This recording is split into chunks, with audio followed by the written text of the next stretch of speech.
Welcome to our channel. இன்றைக்கி நம்ம வீடியோவில் நம்ம தக்காளி தொக்கு கொஞ்சம் டிஃப்ரெண்ட்டாக எப்படி பண்ணுறது தான் பார்க்க போகிறோம். என்ன டிஃப்ரெண்ட்னா, இந்த தக்காளி தொக்கு வந்து நம்ம வந்து ஃப்ரிட்ஜில் வைக்காமையே நம்ம வந்து வெளியில் வச்சு நம்ம 1 மாதம் வரைக்கும் நம்ம வச்சு சாப்பிட்டுக்கலாம். ரொம்பவும் டேஸ்ட்டாக இருக்கும். இந்த தக்காளி தொக்கு வந்து சப்பாத்தி, தோசை, இட்லி எல்லாத்துக்கும் நம்ம வச்சு சாப்பிட்டுக்கலாம். சாப்பாட்டுக்கும் நம்ம வச்சு சாப்பிட்டுக்கலாம். இந்த தக்காளி தொக்கை பொறுத்த வரைக்கும் நம்ம வெயிலில் காய வைக்கணும்லாம் அவசியம் இல்லை. அதே சமயம் ரொம்பவும் டைமும் எடுக்காமல் சீக்கிரமாகவே பண்ணிக்கலாம். நம்ம சேனலில் நீங்கள் ஃபஸ்ட் டைம் பார்க்குறீங்கன்னா வீடியோக்கு ஒரே ஒரு லைக் மட்டும் போட்டுருக்கோங்க.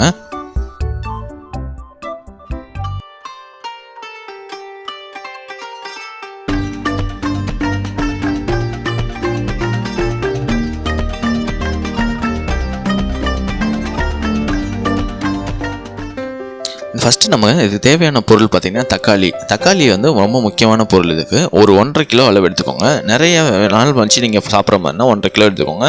சீக்கிரமாக சாப்பிட முடிக்கிற மாதிரினா 1 கிலோ எடுத்தாலே போதும். நீங்கள் தக்காளியை வந்து இந்த மாதிரி நல்லா வெட்டிக்கோங்க. இது வெட்டது எப்படின்றது ஒரே ஒரு தக்காளி வந்து வெட்டி காமிச்சிடுறோம். தக்காளியை பொறுத்த வரைக்கும் கொஞ்சம் அழுகி இருந்தால் கூட எடுக்க வேணாம். இந்த இதுக்கு யூஸ் பண்ண வேணாம். நல்லா வந்து கொஞ்சம் கெட்டியாகவும் கொஞ்சம் நெருக்குன்னு இருக்க மாதிரி எடுத்துக்கோங்க. தக்காளியை கெட்டு போன தக்காளி போட்டால் வந்து கண்டிப்பாக கெட்டு போயிடும். இந்த நடுவில் இருக்க அந்த காம்பை மட்டும் எல்லா தக்காளியிலையும் வெட்டிக்கோங்க. அப்போ தான் வந்து நமக்கு நல்லாயிருக்கும். இந்த காம்பை எடுத்துகிட்டு பண்ணும்போது தான் நமக்கு வந்து ரொம்ப நாளைக்கு நமக்கு வரும். தக்காளி வெட்டுறது பார்த்திங்கன்னா இந்த 4 ஷேப்பில் வெட்டிட்டு கொஞ்சம் நல்லா சின்னதாக வெட்டிக்கோங்க. ரொம்ப சின்னதாக வெட்டணும்னு அவசியம் இல்லை. இந்த மாதிரி நார்மலாக இந்த பக்குவத்துக்கு வெட்டினா போதும். இந்த மாதிரி நம்ம வெட்டும்போது பார்த்திங்கன்னா நமக்கு வந்து வதக்குறதுக்கும் கொஞ்சம் சீக்கிரமாகவே வதங்கிடும். கொஞ்சம் பெருசாக நீங்கள் போட்டிங்கன்னா கொஞ்சம் லேட்டாகும் வதங்குறதுக்கு. அதனால் வந்து எவ்வளோ முடியுதோ இந்த மாதிரி சின்னதாக வெட்டிக்கோங்க. அதுக்குன்னு ரொம்ப சின்னதாக வெட்டணும் அவசியம் இல்லை. நல்லா இந்த மாதிரி ஷேப்புக்கு வெட்டிக்கோங்க. இப்போ தக்காளி ஃபுல்லாகவே நம்ம வெட்டி ரெடி பண்ணிட்டோம். இதை வந்து எல்லாத்தையும் வந்து ஒரு பவுலில் எல்லாத்தையும் மாற்றி வச்சுக்கோங்க.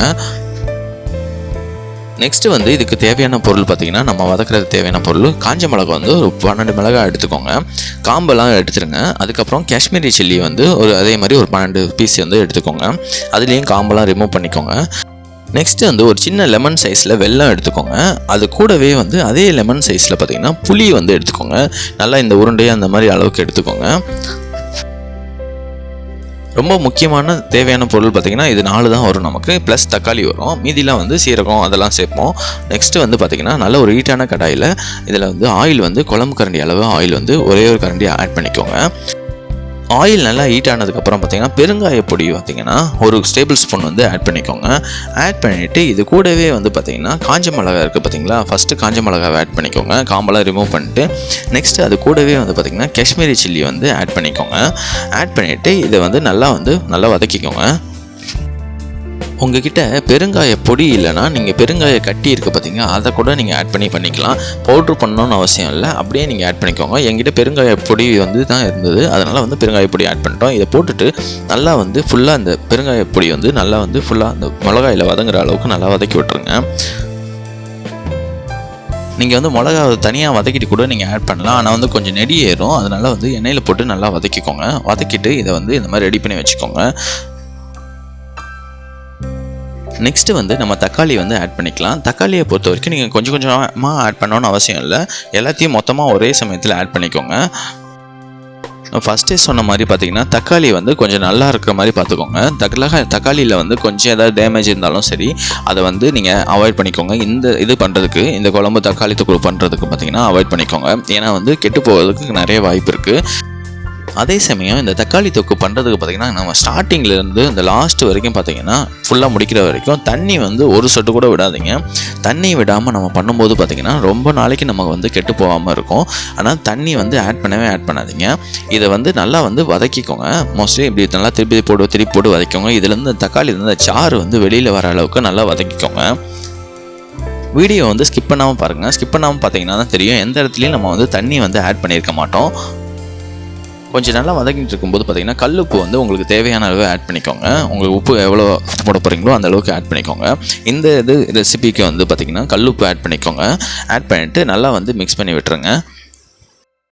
உப்பு இந்த ஸ்டேஜில் ஆட் பண்ணிட்டு நம்ம வந்து தக்காளியை வதக்கும் போது பார்த்திங்கன்னா கொஞ்சம் சீக்கிரமாகவே நல்லா வதங்கிடும். அதனால் வந்து உப்பு ஆட் பண்ணிட்டு நான் வதக்க ஆரம்பிங்க. உப்பு நல்லா வந்து வதக்கிட்டு இந்த தக்காளியிலேருந்து சாறு கொஞ்சம் வந்துட்டு இருக்கும்போது பார்த்தீங்கன்னா எலுமிச்சை சைஸ் அளவு வந்து புளி வந்து ஆட் பண்ணிக்கோங்க. இந்த புளியை ஆட் பண்ணும்போது கொஞ்சம் நல்லா இந்த மாதிரி பிச்சு போட்டு ஆட் பண்ணிக்கோங்க. அப்போ தான் வந்து நமக்கு ஃபுல்லாக வந்து இது மிக்ஸ் ஆகும். அதனால் வந்து இந்த மாதிரி பிச்சு போட்டு ஆட் பண்ணிட்டு நல்லா வந்து மிக்ஸ் பண்ணி விட்டுருங்க. மிக்ஸ் பண்ணி விட்டுட்டு இது கூட வந்து லெமன் சைஸ் வந்து வெல்லம் எடுத்து வச்சுருந்தோம் பார்த்தீங்களா, அதையும் ஆட் பண்ணிக்கோங்க.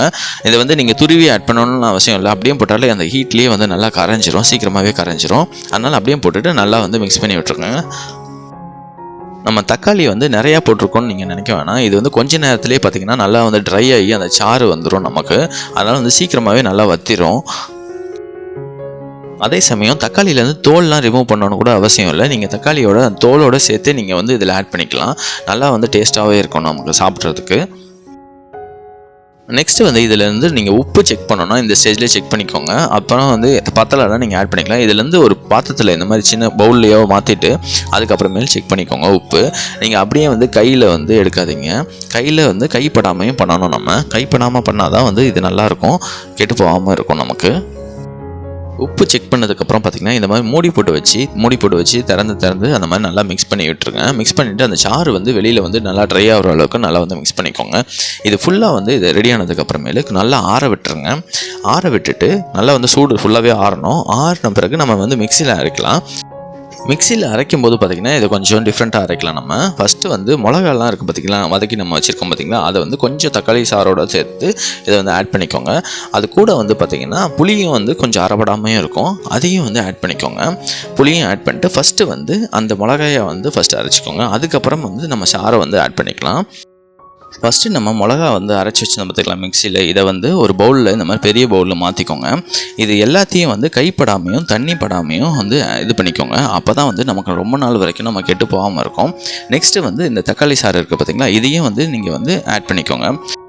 தக்காளி சாறை ஆட் பண்ணிட்டு நீங்கள் அரைக்கும் போது பார்த்தீங்கன்னா நீங்கள் வந்து கொஞ்சம் கொஞ்சமாக போட்டு அரைங்க. ஃபுல்லாகவே நம்மளால் ஆட் பண்ணி அரைக்க முடியாது, வெளியில் வந்துடும், மிக்சியிலேருந்து வெளில வர வாய்ப்பு இருக்குது. அதனால் வந்து கொஞ்சம் கொஞ்சமாக போட்டு அரைச்சிட்டு கொஞ்சம் கொஞ்சமாக ஆட் பண்ணி அந்த பவுலில் வந்து நம்ம ஆல்ரெடி நம்ம மிளகா வந்து தனியாக அரைச்சி வச்சுருந்தோம் பார்த்திங்கன்னா, அதுலேயே வந்து நீங்கள் ஆட் பண்ணிக்கோங்க. ஃபுல்லாத்தையும் ஆட் பண்ணி வச்சுட்டு அதுக்கப்புறம் பார்த்திங்கன்னா நம்ம வந்து ஃபைனலாக நம்ம அரைச்சதையும் ஆட் பண்ணிக்கோங்க.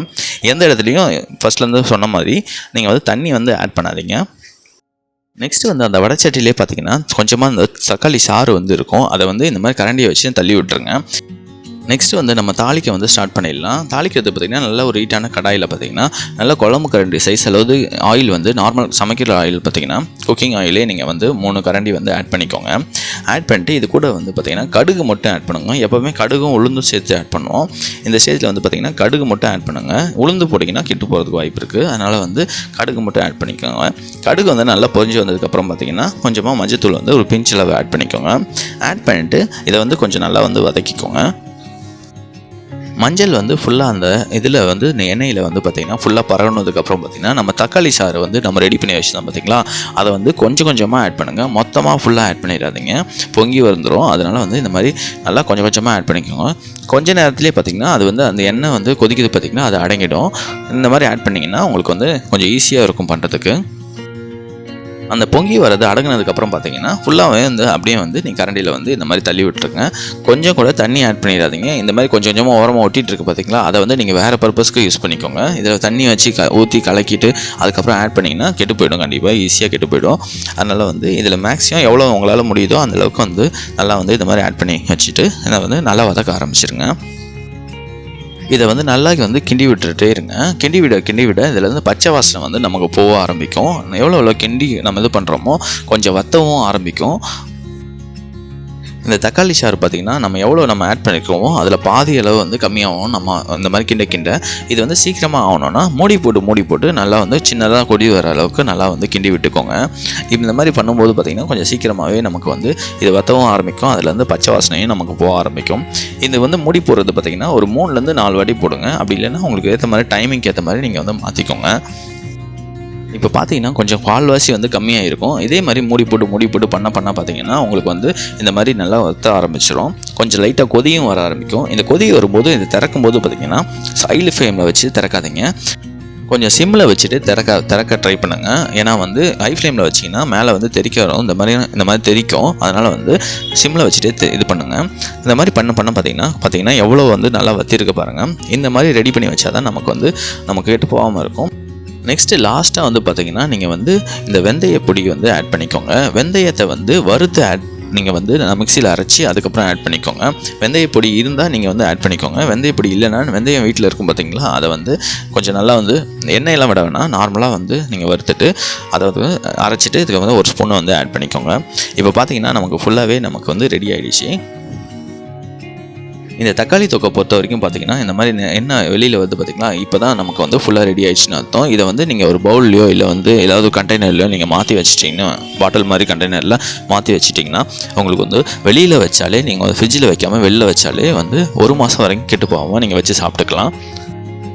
இந்த தக்காளி தொக்கை பொறுத்த வரைக்கும் பார்த்திங்கன்னா நீங்கள் வீட்டில் சப்பாத்தி, தோசை, இட்லி ஏதாவது செஞ்சிங்கன்னா வைங்களேன், சைடிஷ் பண்ணுறதுக்கு கொஞ்சம் டைம் இருக்கும். டைம் எடுக்கிற மாதிரி இருந்ததுன்னா ஏதாவது உங்களால் பண்ண முடியாத சூழ்நிலையில் பார்த்திங்கன்னா இந்த தக்காளி தொக்கை நீங்கள் வச்சு சாப்பிட்டுக்கலாம்.